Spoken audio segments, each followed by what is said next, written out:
Hola, para las editoriales universitarias y académicas que conformamos la Red Conversa, es un gusto contar con ustedes en la presentación de un nuevo capítulo de nuestra serie de conversatorios temáticos. Hoy hablaremos de equidad de género en el trabajo, porque por ser hombre gano más. Nuestra conversa de hoy será moderada por Claudia Marcela Mejía Ramírez. Ella es productora general de la revista Pesquisa Javeriana y es comunicadora de la Vicerrectoría de Investigación de la Pontificia Universidad Javeriana. En el conversatorio participarán Jimena Hurtado, ella es profesora y titular de la Facultad de Economía de la Universidad de los Andes y coeditora del Journal of Economic History of Economic Thought de la Universidad de Cambridge, y Carlos Alfonso Laverde Rodríguez, docente de la Facultad de Economía de la Universidad de Santo Tomás. La Red Conversa es una iniciativa de las editoriales de las universidades Javeriana, Santo Tomás, Los Andes, Externado, de La Salle, la Jorge Tadeo Lozano y del Rosario, y de Siglo del Hombre Editores. Pues muchas gracias a todos por estar conectados, y le doy la palabra a Claudia. Claudia, adelante. Bienvenidos y bienvenidas. Muchísimas gracias, Rafael, y muchísimas gracias a la Red Conversa por la invitación que nos acaban de hacer. Para escuchar entonces a Jimena Hurtado y a Carlos Laverde y conocerlos un poquito más desde dónde se van a parar para iniciar esta conversación, quería proponerles que nos cuenten un poco cuál es la aproximación que ustedes tienen con este tema de género y mercado laboral, y luego empezamos entonces ya la conversación en forma. ¿Quién quiere comenzar? ¿Jimena quiere comenzar? Por aquello de la edad, creería yo. Muchas gracias por la invitación. Es un gusto estar acá y participar en esta Red Conversa. Pues la verdad, yo hago historia del pensamiento económico y filosofía económica, y mi aproximación a los temas de género, reconozco, es un poco reciente. Reciente en mi vida profesional, más no en mi vida personal. Y entonces en este momento creo que el asunto personal cabe, porque la pregunta que nos convoca nos toca directamente, de manera personal también. Y entonces en esa anécdota personal es, en realidad, mi nombre es Jimena Hurtado Prieto, pero buena parte de la gente que me conoce me puede conocer como Jimena Prieto porque soy hija de feminista. Y como buena hija de feminista, entonces usan el apellido de mi madre en los entornos de mi madre. Entonces, les voy a contar por qué esa es una anécdota importante para mí, porque resulta que estos temas de género y particularmente de mujeres fue algo con lo que yo crecí. Por lo tanto, para mí era una conversación bastante, voy a llamarla natural. Pensar en la igualdad, en los derechos de las mujeres, para mí era bastante común y corriente. Y de manera, reconozco, bastante reciente, empecé a darme cuenta de que el mundo sí funciona con estas categorías de hombre y mujer, y que cuando yo entro a un lugar y yo entro a un salón de clase, a una oficina, a un sitio en general, la gente ve a una mujer entrando a ese lugar.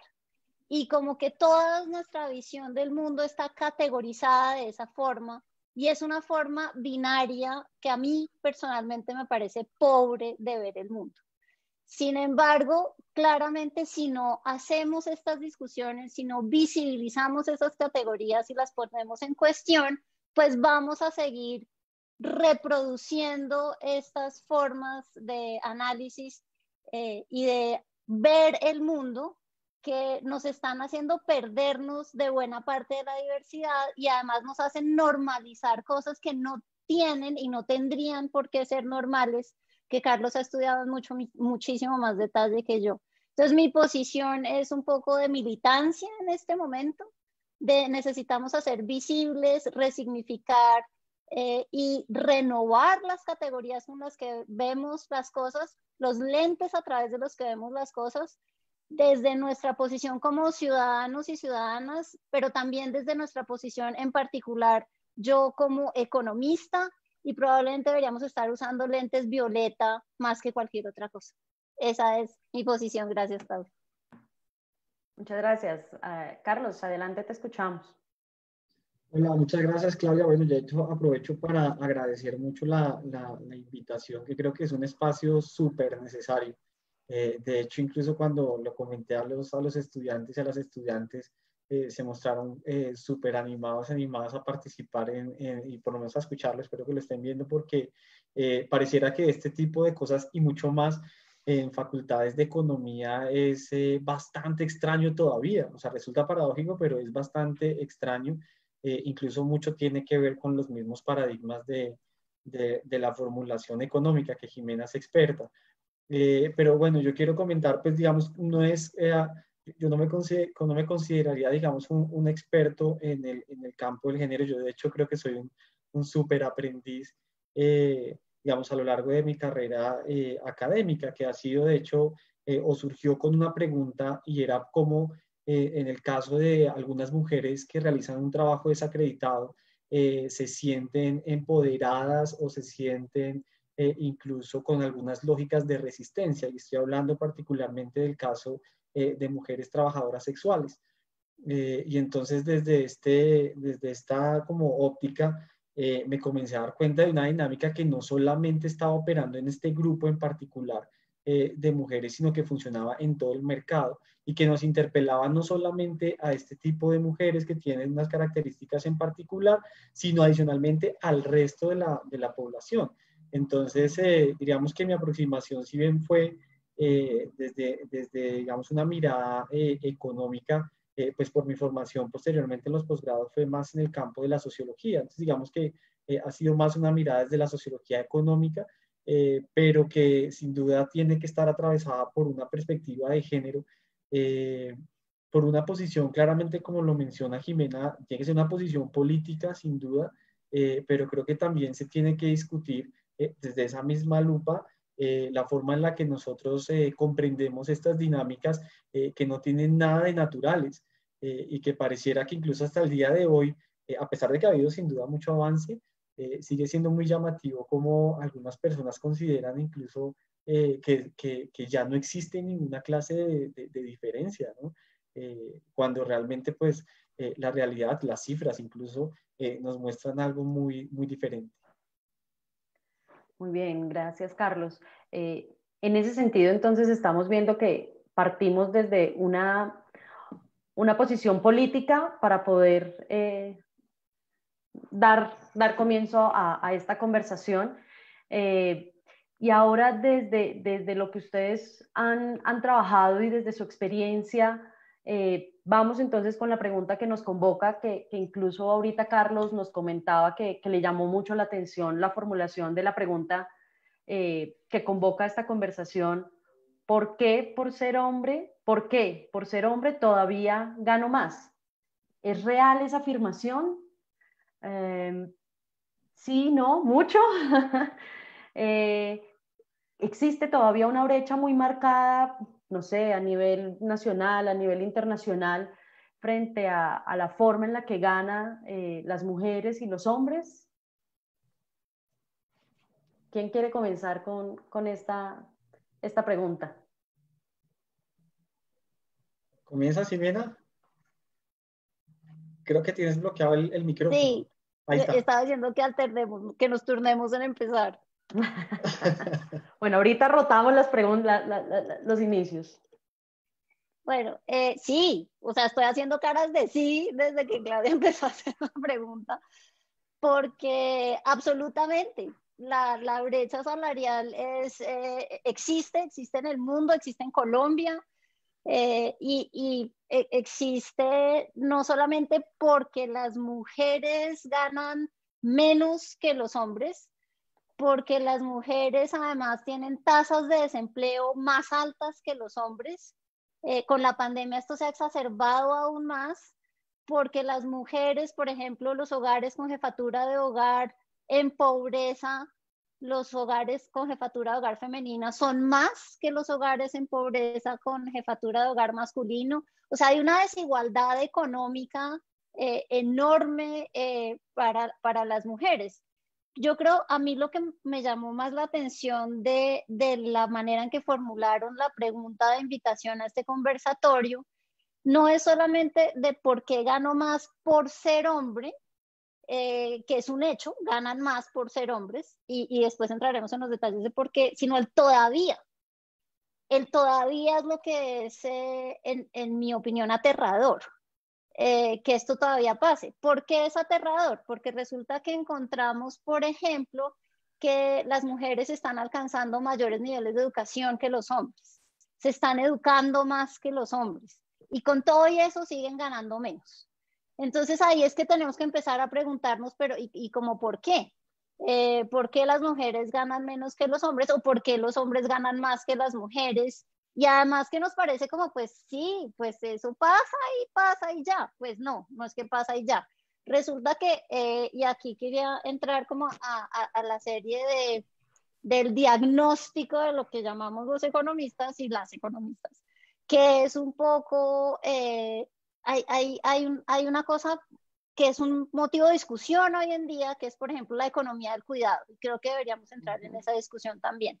Y la economía del cuidado es este 20% del Producto Interno Bruto colombiano, calculado para el 2017, que se refiere a todas las labores asociadas con el cuidado de otros, en el hogar, no remuneradas en todo caso. Y esas actividades no remuneradas que representan el 20% del PIB es bastante más que muchos otros sectores que siempre están como de ejemplo de lo que debería ser la economía y el empuje de la economía, sector financiero, por ejemplo, incluso las industrias. Entonces, eso que ha sido completamente invisibilizado, y tenemos toda una discusión, a pesar de que el DANE tiene cuentas satélites de economía del cuidado, de pronto no las miramos tanto, de pronto en el debate público no aparece tanto. Tenemos economistas que desde hace mucho tiempo, como Cecilia López está diciendo, necesitamos tener esas cuentas de la economía del cuidado. ¿Por qué es importante la visibilización? Porque esa es una de las razones, creo yo, que nos explican por qué las mujeres ganan menos que los hombres, que es, por ejemplo, su capacidad de participar en el mercado laboral se ve directamente impactada porque son las ocupadas en la economía del cuidado.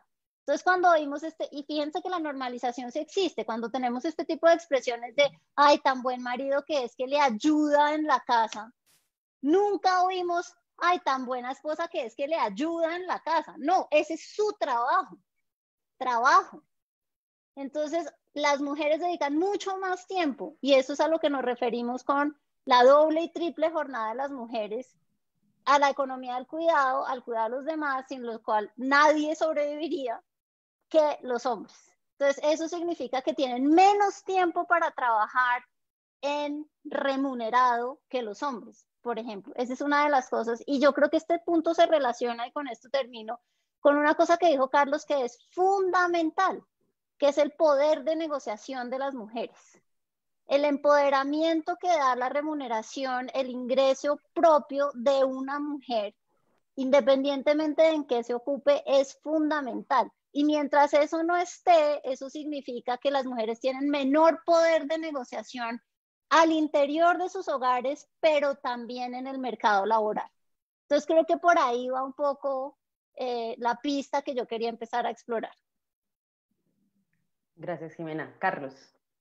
Listo, muchas gracias, Claudia. Yo creo que entrar, nomás para ver como los datos que nos gustan tanto a nosotros, no solamente como economistas, sino nos llama mucho la atención cuando vemos un dato, si nos alertamos, y las cifras son bastante disparejas, pero todavía siguen siendo bastante representativas, por lo menos en el campo del mercado laboral, en el caso de Colombia. O sea, para el 2018... las mujeres constituyen solamente el 18%, por ejemplo, de los miembros de juntas directivas. Ya vamos hablando incluso a propósito y adelantándome a esta idea de los techos de cristal que se crean. Adicionalmente, en el tema de remuneración, mientras un hombre gana 100 pesos, una mujer gana 88. Entonces uno se tendría que preguntar, ¿por qué esta diferencia tan notoria? Que para algunos, incluso visto desde esta perspectiva, no parecería tanto, ¿no? Pues de 88 a 100 no pareciera tanto, pero sí lo es cuando uno analiza que incluso desde la premisa básica del capital humano, muy desde la lógica neoclásica, pues uno se tendría que preguntar por qué si hay más capacitación, incluso por años de escolarización en el caso de mujeres, no ganan más que los hombres. Entonces, lo primero que tendríamos que replantearnos es, bueno, varias cosas nos tendríamos que replantear. Y lo primero que quiero referirme es respecto al tema de los datos. Los datos hoy día son, de hecho, digamos, unidireccionales en este sentido. O sea, son muy claros, muy contundentes, no solamente en el caso de Colombia, sino en el caso de América Latina y en el caso del mundo en general. Pero aún así hay que tener mucho cuidado. A mi modo de ver, yo creo que los datos, si bien es cierto que nos están mostrando una gran brecha, no está mostrando la gran magnitud de la brecha. Porque, de hecho, yo considero que bueno, yo considero no, de hecho, es de las cosas que uno aprende en el caso de la economía del cuidado, es justamente el que hay muchas relaciones sociales de producción que no son monetarizadas. Entonces, cuando no son cuantificadas, pues la brecha parecería solamente de un 12% en términos salariales, pero cuando uno mira las oportunidades que se dejaron de tener para poder acceder a mayor ingreso, pues la brecha sin duda puede ampliarse mucho más. Entonces, el asunto acá es que estamos frente a un proceso, como lo mencionaba Jimena, bueno, que es al final esta lógica dicotómica del mundo que opera en todas las dinámicas sociales, que ha puesto a lo masculino y a lo femenino y que puso a lo masculino en el sector de lo público, en el sector del mercado laboral monetarizado y a las mujeres en el otro sector, en el de lo privado, en el de lo invisible, en el que casi no deben figurar. Y entonces en esta lógica dicotómica que todavía, a propósito de la pregunta, sigue siendo muy contundente porque nosotros reproducimos esta lógica bajo el concepto de la normalización, del borrar, digamos, el origen de la diferencia y que nos resulte no problemático. Entonces, cuando no nos resulta problemático, pues parece que las cosas funcionan bien. Y cuando alguien lo señala, pues resulta algo molesto, ¿no? O sea, ¿por qué va a señalar algo que es normal? O sea, es normal, incluso el premio Nobel de Economía de la década del siglo XX, Gary Becker decía, pues las mujeres deben estar en la familia porque es que se han especializado en este campo, pues es normal que estén trabajando en la casa porque esto optimiza los recursos del hogar.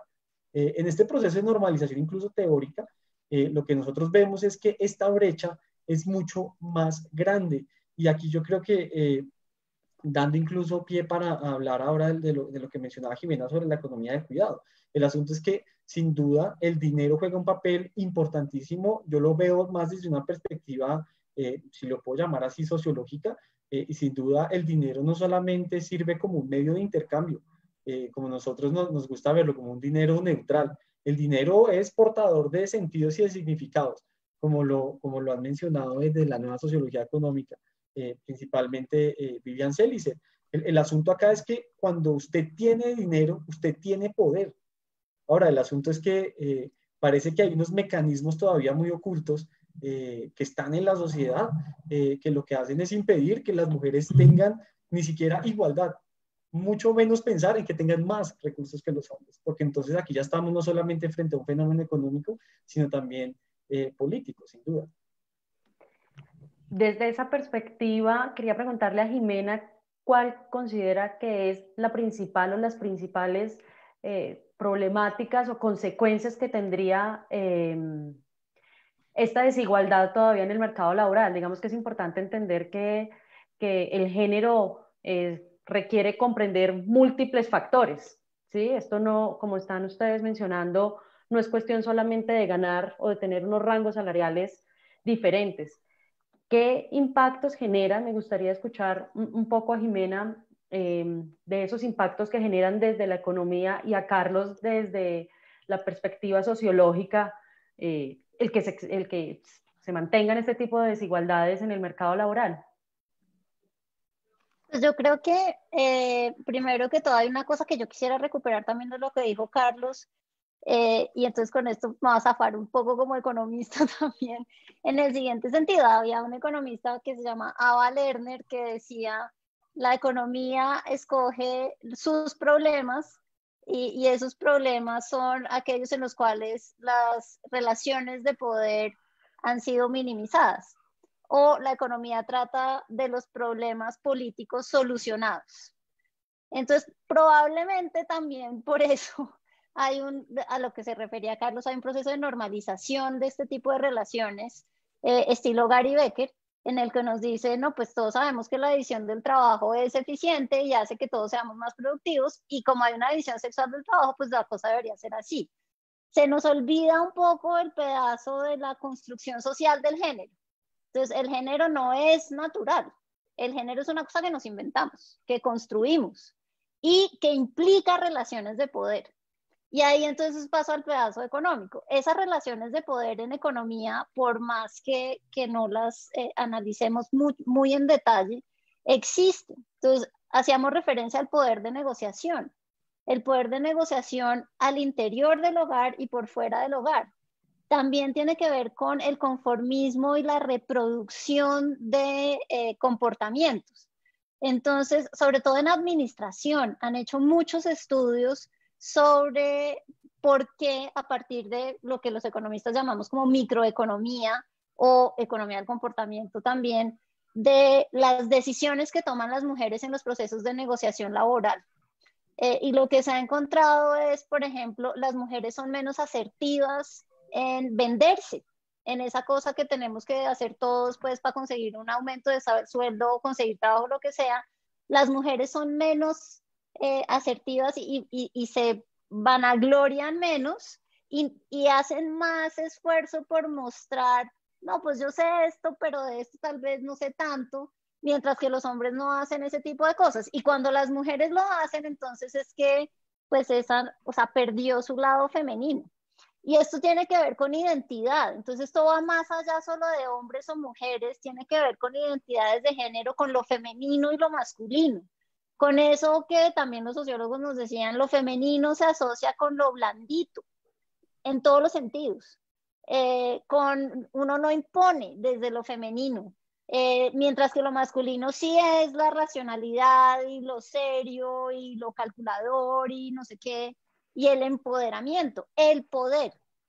Entonces yo creo que esas relaciones de poder se traducen tanto en el poder de negociación de las mujeres en el mercado laboral como en el poder de la negociación de las mujeres en sus propios hogares, en sus esferas, digamos en las categorías modernas privadas. Entonces eso significa que las mujeres entonces tienen menos voz en las decisiones y tienen menos voz en las decisiones porque tienen menos poder, y tener menos poder significa que ceden más fácilmente, ceden más rápidamente. Y si no lo hacen, entonces aparecen todas estas categorizaciones comportamentales de es que es una histérica. Las cargas. Sí, entonces, y además eso significa que como su poder de negociación puede ser menor, entonces asumen más cargas. Porque finalmente eso es lo que usted debería estar haciendo, y por qué se queja de que le toque hacer eso si finalmente para eso es que usted está. Entonces, esos procesos de las relaciones de poder se expresan tanto en la situación de las mujeres en el mercado laboral y de la manera en que las mujeres se insertan en ese mercado laboral. Carlos hizo referencia a los techos de cristal, y esos techos de cristal tienen que ver con poder de negociación. Y de igual manera en que las mujeres sigan ocupándose y trabajando bastantes horas más que los hombres en el cuidado no remunerado. Perfecto. Carlos, desde la sociología. Sí, bueno, yo ya no sé si hablo desde la sociología o desde la economía, pero eso ya es como algo que descubre las barreras disciplinares. Y bueno, digamos, respecto a la pregunta propia sobre la idea de la desigualdad, yo creo que uno de los dispositivos más potentes que ayudan a crear esta desigualdad es la reproducción misma, digamos, es la reproducción social, que nos ayuda a construir y de hecho a reproducir constantemente esta desigualdad, y que incluso no nos parezca algo de lo cual nos tengamos que preocupar. O sea, es decir, el que una mujer tenga una carga superior en términos del cuidado del hogar, a nosotros no nos parece algo asombroso. Y de hecho esto ocurre por todo un proceso normativo, justamente es esta idea de ese dispositivo. No sé, pero está pasando justo una ambulancia, suena durísimo, no sé si la escuchas. Estamos bien, tranquilo. Súper.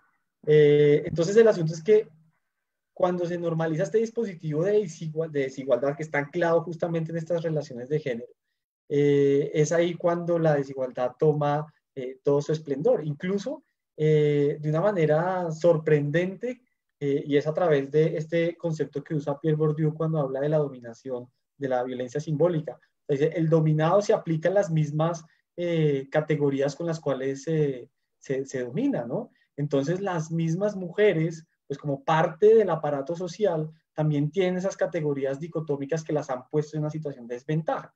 De tal manera que una mujer no siente necesidad ni siquiera de lanzarse a algo arriesgado, por ejemplo, en el caso de una entrevista laboral, porque no es su papel en el mundo. O sea, es decir, incluso si lo hace, no va a ser premiada, todo lo contrario, puede ser castigada porque cómo es posible que tenga ese tipo de comportamientos si no es una expectativa social que se ha puesto sobre ella. Entonces, el asunto de la desigualdad no solamente es un tema de desigualdad de ingresos, incluso yo creo que el tema de desigualdad de ingresos monetarios es un resultado de un proceso, pero el proceso va mucho tiempo atrás. O sea, es decir, que es de hecho todo lo que el feminismo nos ha enseñado, los feminismos nos han enseñado, de hecho, a comprender este proceso y a deconstruirlo incluso hasta en nuestras propias vidas. La Jimena decía en el caso de ella, de su vida, cuando se presentaba, yo aprendí a comprender este proceso político. En mi caso fue al revés. Fue aprender a darme cuenta que lo que me habían enseñado y todavía sigue estando ahí súper presente en cosas que están en toda la vida cotidiana, desde la arquitectura de la ciudad hasta el mismo espacio de los hogares, hasta quién se encarga de este tipo de espacios. Entonces esto, digamos, como para cerrar esta idea, sin duda creo que aquí hay un proceso de reproducción que va desde las mismas prácticas sociales, o sea, desde el escenario incluso casi que biológico, psicológico, sociológico, pero también se vincula al final con un escenario macro, estructural, en términos de que incluso se reproduce a través de leyes, que se reproduce a través de políticas públicas, que se reproduce a través de las lógicas del mercado laboral. Entonces es un dispositivo que funciona de ida y de vuelta y que pareciera muy difícil de romper. Bueno, y ahora que retomando un poco la idea que estaban planteando de la economía del cuidado, me surge mucha inquietud frente al momento histórico que estamos viviendo en este momento en el mundo con la pandemia, con la situación de confinamiento y de reconfiguración seguramente de varios paradigmas que teníamos o que tenemos. Y pues dentro de los reportes que ha hecho el DANE últimamente frente a la economía del cuidado en esta época de confinamiento, pues está muy relacionado con lo que tú estabas diciendo, Jimena, que son 3 jornadas laborales las que se están desarrollando en este momento. ¿Qué está pasando con este periodo de COVID? Y si empezamos a identificar como algunas soluciones. Ahorita tú mencionabas, Jimena, y Carlos también, que es importante visibilizarlo, pero ¿y hay algo más? Sí, todo por hacer. Bueno, y entonces lo de la alternancia no funcionó, perdón, Carlos, pero entonces lo que está haciendo la pandemia me parece a mí a nivel mundial, pero a nivel de este país en particular, es poniéndonos de presente en la cara la desigualdad producto de decisiones políticas, ciudadanas, privadas que hemos tomado en la historia. Entonces lo que está haciendo la pandemia no solo poniéndonos en la cara, sino exacerbando estas cosas. Entonces, por ejemplo, estábamos diciendo, las mujeres están alcanzando mayores niveles de educación que los hombres, pero para que las mujeres, entonces voy a empezar a deshomogeneizar la categoría mujeres, para que esas mujeres más educadas, como yo, puedan salir al mercado laboral, hay otras mujeres que han tomado su lugar. El servicio doméstico, por ejemplo, que tiene de las peores condiciones laborales que hay. Y ha habido muchos esfuerzos desde la política pública para formalizar el servicio doméstico, pero en realidad no han sido muy efectivos. Entonces, las condiciones de vulnerabilidad de esas mujeres es enorme. Entonces, esas mujeres que han reemplazado a otras mujeres en las labores del cuidado, que ahora es un cuidado remunerado, pero es un cuidado remunerado de manera muy frágil. Es la primera cosa. Ahí también, o sea, se mezcla con estas cosas de las relaciones de poder.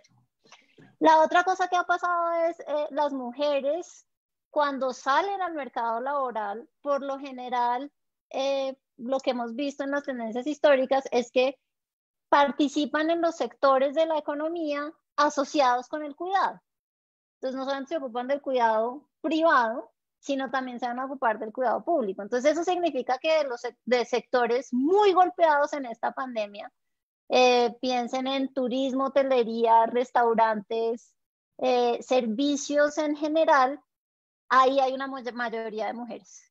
Y entonces eso significa que esta recesión sin precedentes en la historia de este país, una destrucción de riqueza de la poquitica que tenemos, esa destrucción le está pegando más duro a las mujeres. Y eso significa que su poder de negociación va a ser aún menos. Entonces, por ejemplo, hemos oído muchísimo desde el sector salud decir las condiciones horribles de contratación que tienen que manejar y cómo se maneja el sector salud, a pesar de los progresos que ha habido en salud en Colombia. Los médicos, y fíjense cómo lo decimos, los médicos y las enfermeras son los que están sufriendo de estas horribles condiciones laborales en las que se encuentran.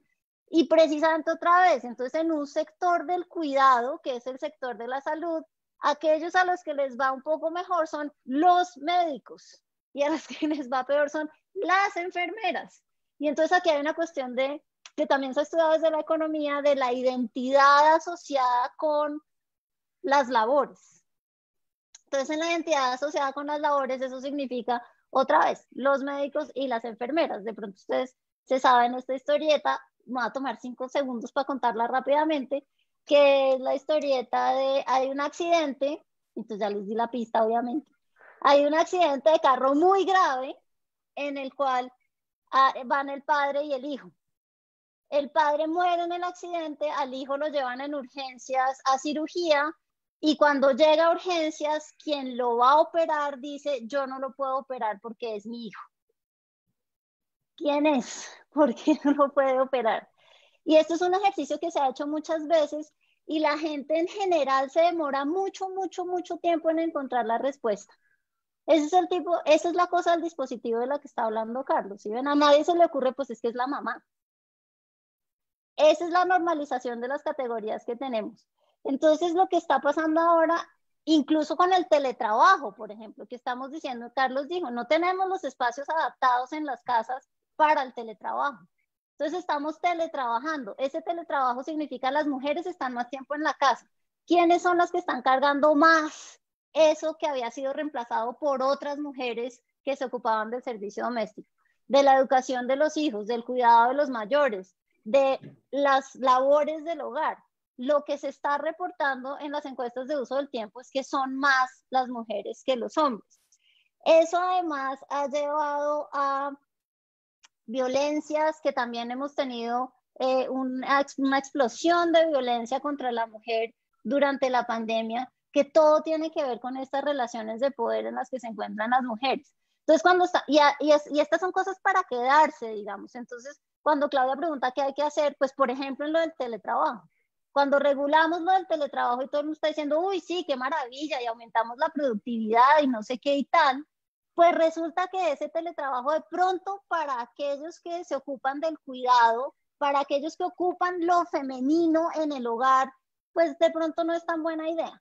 Es más, entonces el ejemplo es en Microsoft lo intentaron, teletrabajo total. Y precisamente por la situación de las mujeres de Microsoft se tuvieron que empezar a devolver. Entonces, ese es el tipo de cosas que son cosas muy inmediatas. Obviamente la cosa, esto es una transformación cultural y eso se demora mucho tiempo. Pero si no empezamos a tomar medidas como la visibilización es una, obviamente, pero como llevar al debate público este tipo de cosas sin que sean mediadas por estas mujeres histéricas, no sé qué, pues digamos, eso ayuda, ¿cierto? La validación del interlocutor y de la persona que está poniendo de presente estas situaciones. Por eso es buenísimo que Carlos esté acá. Que no solo seamos mujeres las que estemos discutiendo de esto. Porque siempre hay sospecha cuando la mujer habla de su situación, por lo que les decía al principio, cuando yo hablo ustedes están viendo una mujer, puede que yo no me piense así, a mí misma así, pero eso es lo que ustedes ven. Claro que sí. Carlos, ¿quieres comentar algo al respecto? Sí, bueno, varias cosas, pero no quiero repetir porque creo que Jimena ha hecho cosas súper importantes y muy interesantes que vale la pena discutir. Entre otras porque, claro, eso es un tema que nos toca a nosotros como hombres. Yo ayer comentaba, de hecho, a un grupo de estudiantes y les decía, oiga, va a haber este conversatorio, sería chévere que ustedes pues, lo puedan ver. Y un estudiante, hombre, aterrado, o sea, así como, pero realmente sorprendido, me decía, ¿cómo? O sea, pero ¿cómo que no tiene, cómo que no ganan lo mismo? Y realmente era una angustia genuina, ¿no? O sea, ¿cómo es posible que no ganen lo mismo? O sea, hoy día ya ganan lo mismo, ¿no? O sea, no tendríamos por qué no ganar lo mismo. Y de hecho, incluso creo que tal vez esta gran diferencia ha cambiado en función de la crisis. Bueno, la crisis, entre otras, cambió todo.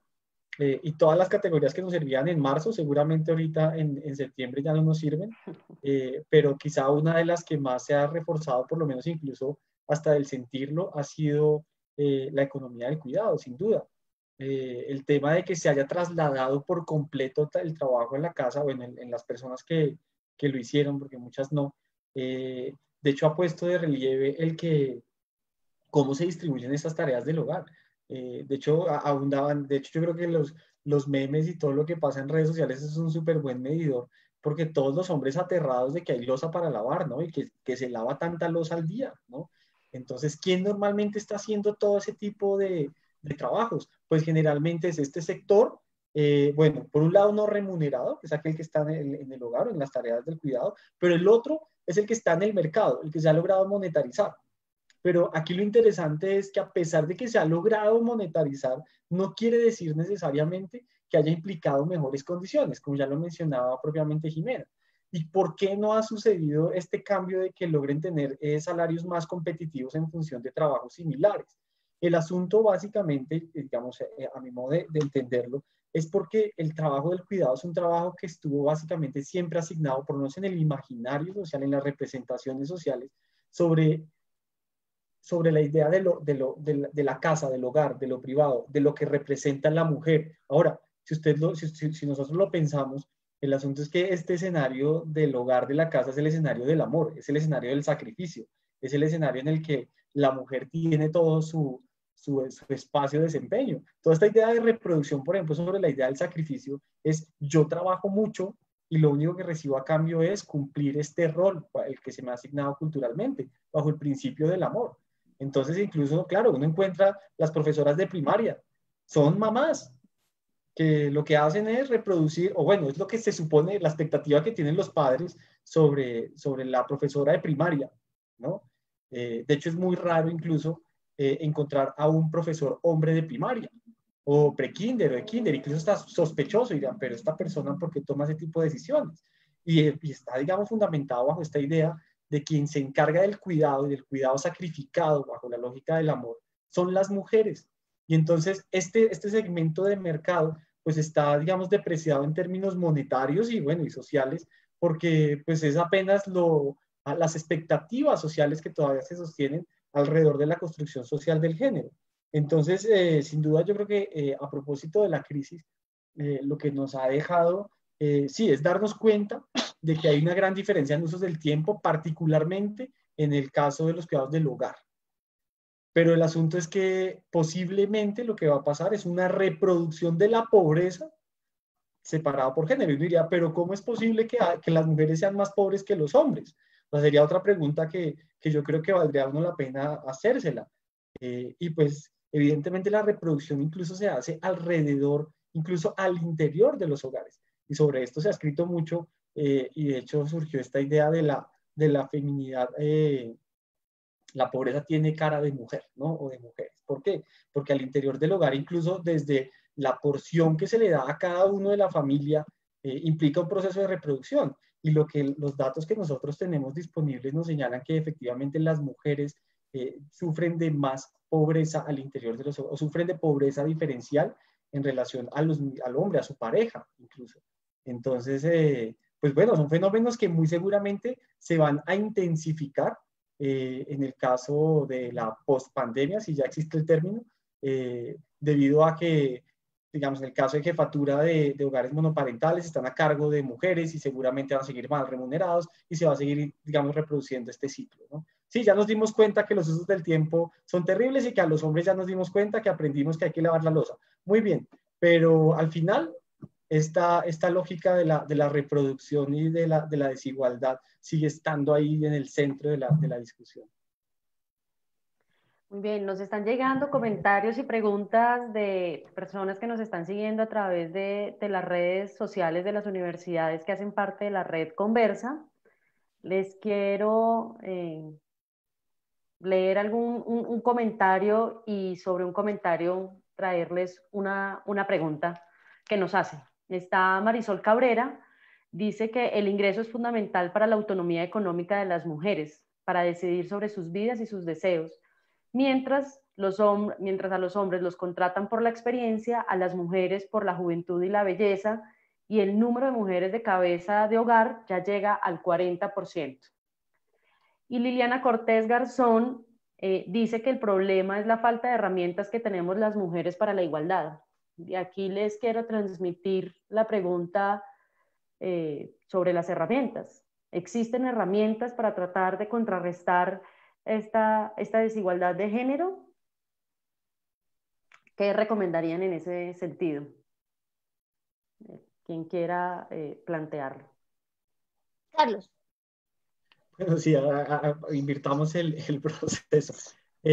Sí, bueno, yo creo que sí ha habido un avance, digamos, de larga duración en relación a estas brechas que hay entre hombres y mujeres. Si lo miramos, por ejemplo, en el caso, bueno, aunque hay que mirarlo como con lupa. Sin duda, en el caso de la historia, digamos, económica de Colombia, nosotros sí lo que podríamos analizar es que incluso desde los años 50, que comienza este proceso de industrialización importante en Colombia, ha habido un aumento sustancial de la mano de obra de mujeres en el mercado laboral, ¿no? Esto es importante porque precisamente ha generado, digamos, mayor autonomía y ha generado mayor participación del mercado.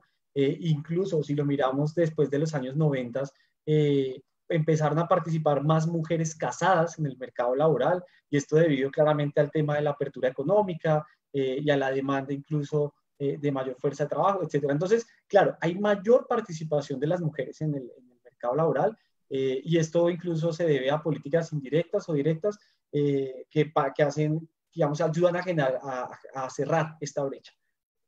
Pero el problema sigue siendo justamente estas barreras invisibles. Entonces, por eso digo que hay que mirarlo con lupa, porque cuando uno mira, pues sí, pareciera que la tendencia va hacia cerrar la brecha, pero cuando nosotros miramos qué es necesario para cerrar la brecha, entonces dependiendo del estudio, pero nos dicen 70 años, 100 años, 120 años para cerrar la brecha, ¿no? Ahora, y teniendo en cuenta lo que mencionaban, digamos, al comienzo, esta brecha que está dada por unos datos cuantificables, no necesariamente por el proceso social que está ahí en medio, que posiblemente lo haga más complejo.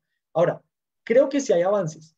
Creo que, digamos, uno de los campos más potentes que hay en el proceso de transformación, y esto incluso como muy estudiado desde esta nueva idea del pluralismo legal, es que la ley sí tiene un efecto simbólico.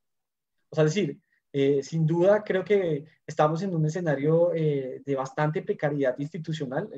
Los colombianos tenemos una gran paradoja con el derecho. No creemos en nada del Estado, pero nos fascinan las leyes.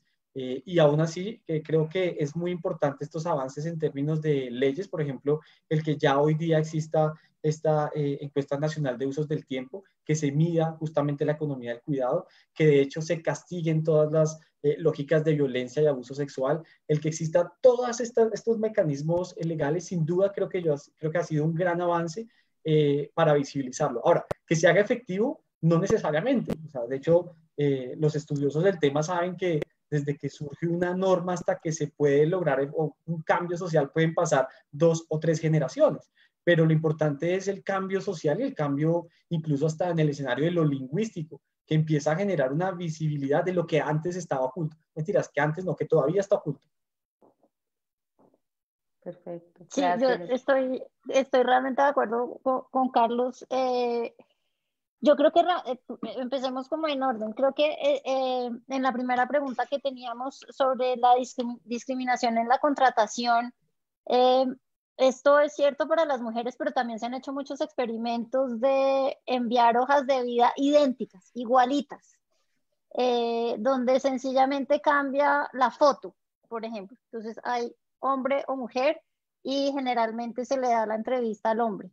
O a la idéntica hoja de vida y hay un nombre usual, digamos, un nombre que asociamos con algún estrato social o con algún tipo de procedencia geográfica y un nombre asociado con otro estrato social y con inmigrantes y generalmente se le da la la entrevista al que reconocemos como de mayor estatus social o nacional, por ejemplo.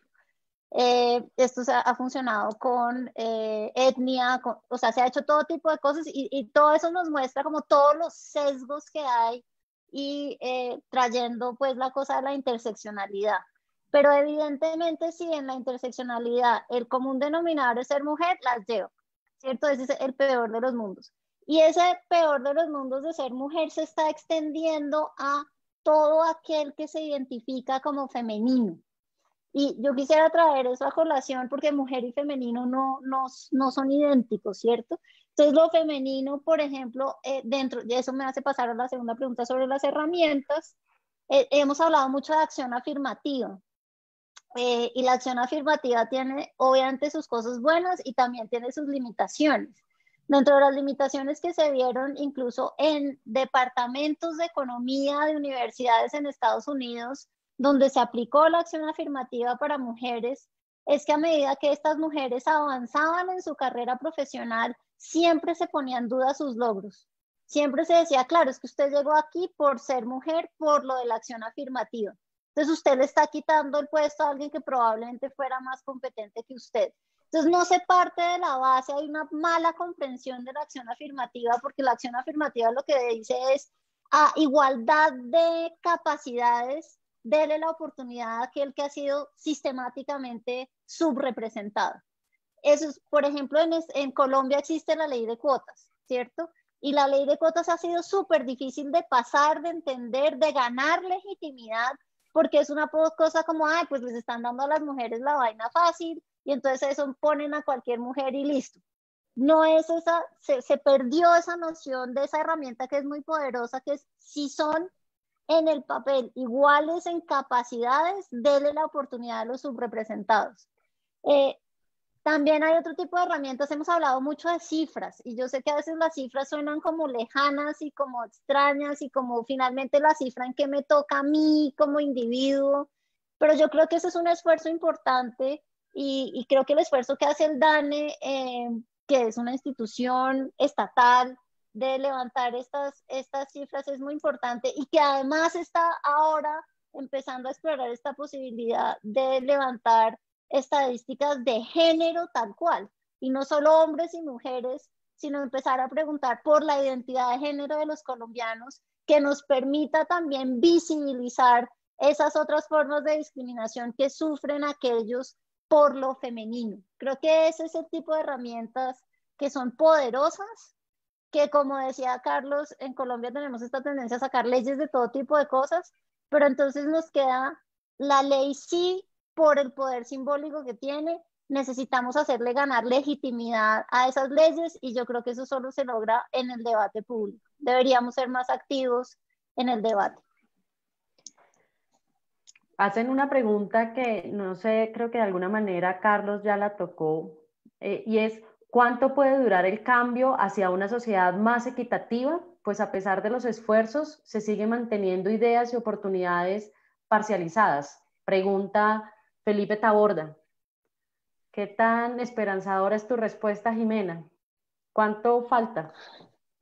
Pues la mía es cero esperanzadora porque mi experiencia personal es precisamente todo lo contrario. O sea, yo ya creía que estábamos en un mundo de igualdad y resulta que me enteré como a los 40 años, no, el mundo no es así y seguimos pensando en categoría binaria y fue un choque, o sea, les tengo que decir, fue un choque muy duro con la realidad en el momento en que me di cuenta que eso era lo que estaba pasando.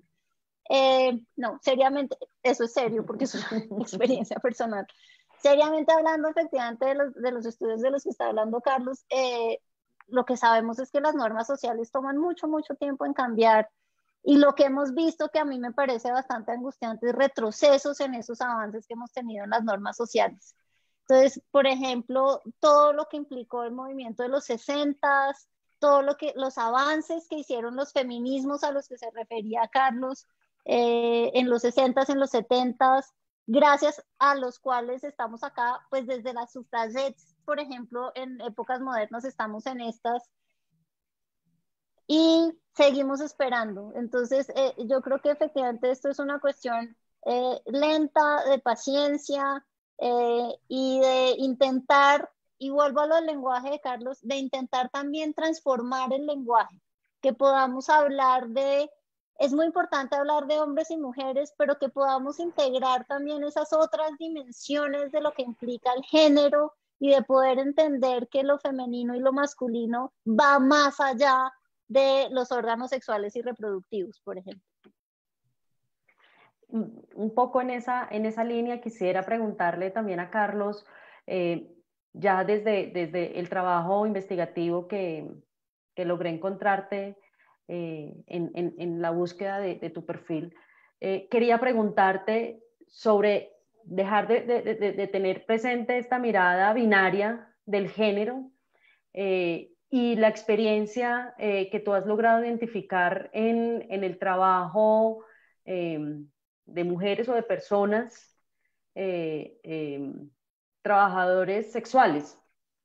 ¿Qué hallazgos has encontrado en ese sentido de vulneración, de experiencias que pudieran encontrar alguna salida o alguna luz para alumbrar a una mirada de pronto más amplia? ¿Qué has podido tú encontrar desde esa mirada? Sí, muchas gracias, Claudia. Te agradezco la pregunta. Bueno, lo que pasa es que este es el tema, quizá uno de los más conflictivos, incluso alrededor de los feminismos, ¿no? O sea, esto genera un debate súper intenso y por eso hay que ser como muy cuidadoso. O sea, el asunto es que yo hablo desde lo que yo encontré, digamos, y de lo que las mujeres me contaban. Y no con esto quiero ni hacer una defensa ni una crítica, porque incluso en la investigación a mí en varias ocasiones me acusaron de proxeneta internacional y que me financiaban grandes entidades y tal. Pero el asunto es que, sin duda, esto está profundamente vinculado.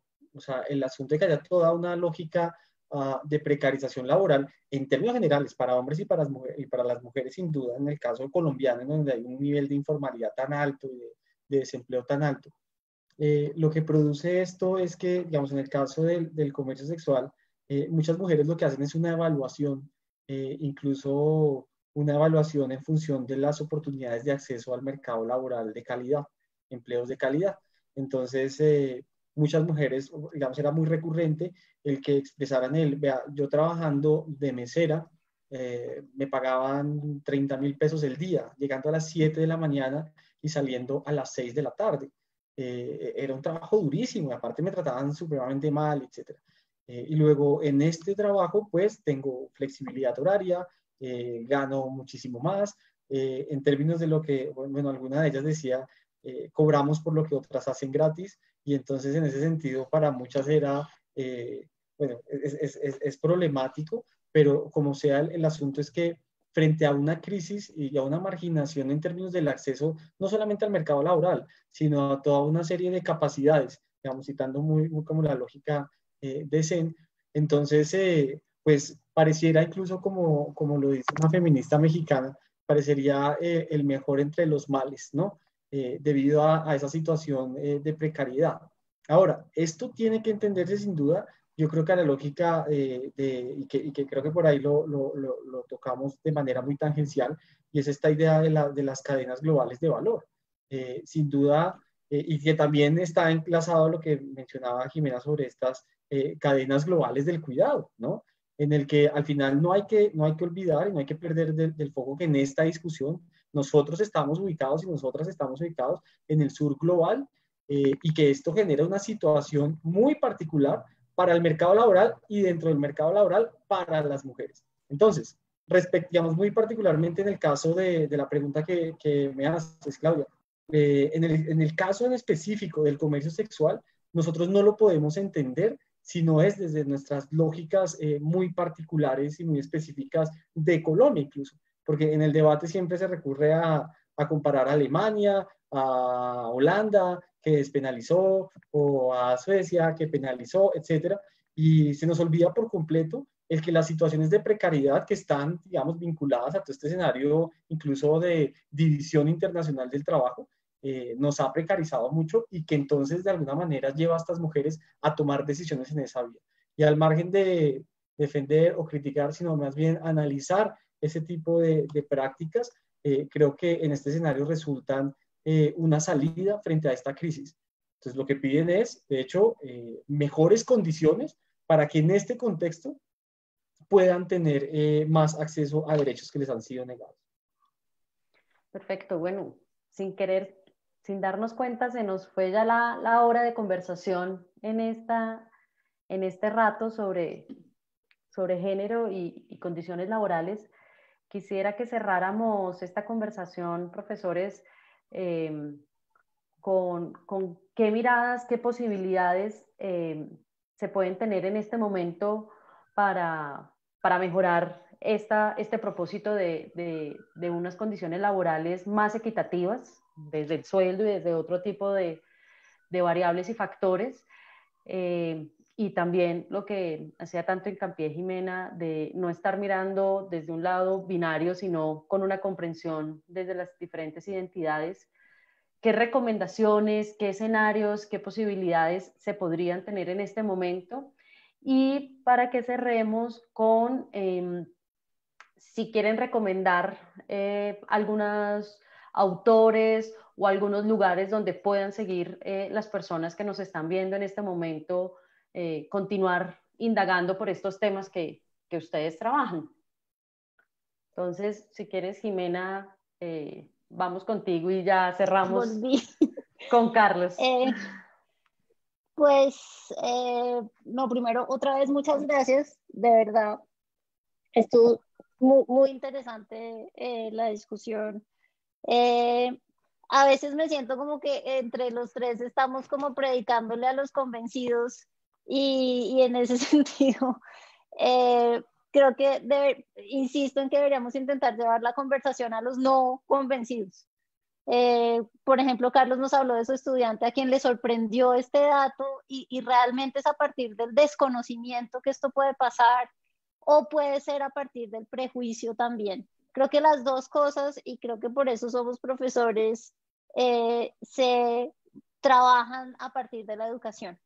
La educación es fundamental. Creo que hay una educación de la conversación, de esta forma de aprender a oír al otro, de poder ponerse en el lugar de la otra, y eso es una cosa que necesitamos practicar muchísimo más dentro de las aulas de clase, en las cuales sin duda aparecen las posiciones, los valores de quienes están en el rol de enseñar, pero que también nos ayudan desde la experiencia a guiar los procesos de descubrimiento y de aprendizaje de quienes están en el rol de aprender.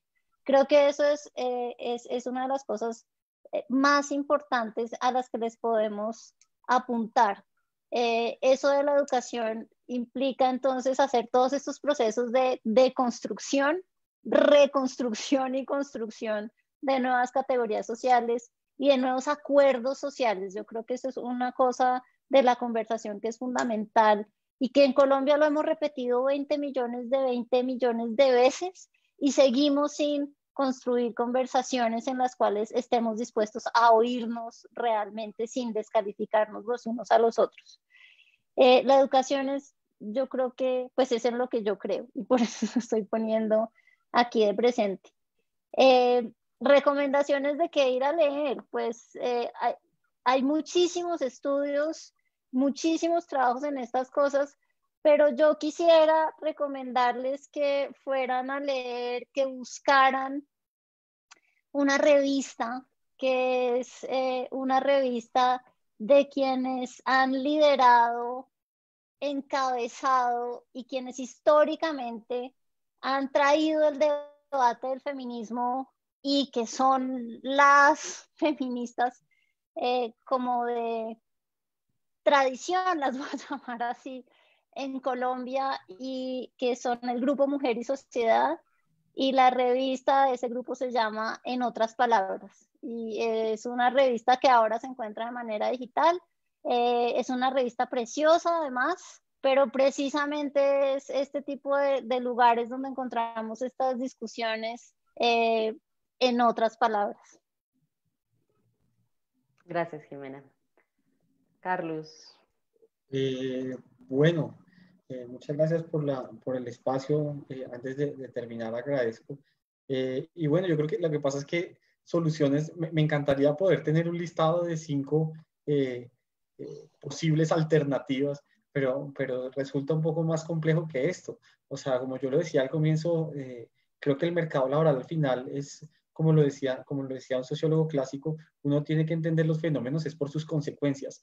Y en este caso, el mercado laboral es una consecuencia de un proceso social que está detrás y es justamente esta idea de la diferenciación de género. Yo creería que más allá de políticas que son necesarias, que de hecho ataquen este fenómeno y que impliquen cerrar la brecha, creo que el proceso ni siquiera responde necesariamente por el Estado. Es necesario, sin duda, pero creo que también parte desde un proceso personal, particular, de construcción, como nos lo enseñaban desde los años 60, ¿no? O sea, lo personal es político. Y en este sentido creo que tenemos que hacer mucho más eco de este lema, incluso todas y todos, porque yo creo que los hombres ahora mismo también estamos muy interpelados al darnos cuenta de cómo operan estos dispositivos de género, incluso en nosotros mismos. Y al notar este tipo de construcciones sociales, pues muy seguramente va a ayudar a que progresivamente, sin duda, yo creo que es un proceso de cambio. La buena noticia para mí es que sí ha cambiado mucho el escenario, es decir, no es, incluso en los últimos 15 años, sin duda, yo creo que todos hemos estado un poco como asombrados del gran cambio. No son los mismos estudiantes, por ejemplo, un indicador, los de hace 5 años que los de hace 10 años. En muchos sentidos ha cambiado y creo que el feminismo o los feminismos mejor, creo que nos han enseñado mucho y yo creo que para mí es inclusive el futuro de la ciencia porque ha logrado mover los cimientos jerarquizados incluso de todas las ciencias en general. Y a propósito de eso, la economía. Yo me uno a la recomendación de Jimena, o sea, sin duda creo que entre otras también un llamado a leer colombianas, a leer latinoamericanas, que están produciendo cosas maravillosas, pero en el campo de la economía hubo un librito que es solamente es una reflexión, pero que a mí me pareció muy interesante a propósito del debate justo de economía del cuidado, que escribió Catherine Marsal en el 2016, bueno, la traducción que dice, que se titula ¿Quién le hacía la cena a Adam Smith? ¿No? Y de hecho es súper interesante porque nos pone desde el comienzo una de las tesis principales de Smith en la que él dice que nadie tiene que hacer nada por el otro, sino que cada quien tiene que hacer lo suyo buscando un bienestar colectivo. Y entonces se pregunta a esta feminista, si es tan cierto esto, ¿quién hizo posible que este señor se sentara a escribir su obra que lo hizo famoso? Ahora, no es una crítica a Smith, es una crítica al final al sistema de producción que claramente encubre una serie de relaciones no monetarizadas y en las que se reproduce la desigualdad. Muchísimas gracias, Carlos. Muchísimas gracias, Jimena. Aquí solo para que tengamos presente que dentro de los comentarios nos encontramos personas que están en sintonía con este tipo de reflexiones y de miradas, pero también le estamos hablando hacia otro público del que habla Jimena. Nos llega un comentario, por ejemplo, diciendo que se sorprenden que desde la academia todavía se planteen este tipo de preguntas tan ridículas, que cuál brecha, si esa brecha no existe. Así que se está haciendo la tarea, Jimena. Sí, También. bien, vamos, ahí vamos. Hay que insistir. Hay que insistir. Bueno, nuevamente muchas gracias, Carlos Laverde, Jimena Hurtado, y a la Red Conversa por la oportunidad de estas reflexiones y miradas sobre el mercado laboral y la desigualdad de género. Nos vemos entonces en una próxima. Muchas gracias. Muchas gracias. Muchas gracias por la invitación.